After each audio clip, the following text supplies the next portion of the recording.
Have you tried turning it on and off again? That might be one of the most annoying tech questions of all time. If it's not, it certainly does annoy a lot of people. The irony is it often works. But rebooting the machine isn't magic. It's kind of like clearing off a crowded workbench before you start the next job. While a computer runs, programs use memory, open files, talk to devices and networks, and run background jobs. Most of that is normal.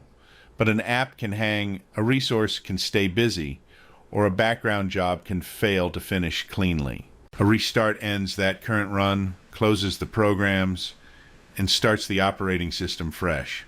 The temporary workbench gets cleared, and the next session begins clean. That can remove a problem caused by the old session. That is why a restart can help with a frozen app, a temporary driver or background process hiccup, or an update waiting to finish. It does not diagnose the problem. It removes temporary state from the equation so you can test again. Quick Windows note. Shutdown and restart behave differently when fast startup is enabled. A normal shutdown closes your programs but saves part of the Windows operating system, the kernel and drivers, to disk for a faster startup later. This saved state remains even if you disconnect power afterward.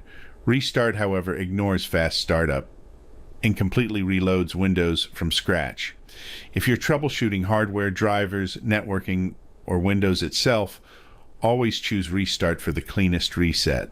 It cannot repair broken hardware, corrupted files, bad settings, a real network outage, or malware. If the same problem comes right back, the restart has told you something useful. The cause is probably still there. Save your work, restart once, and see what is still broken. If it disappears, great. If it returns, stop rebooting the mystery and start investigating it. Restarting does not fix every problem. It gives you a clean starting point to find the one that remains.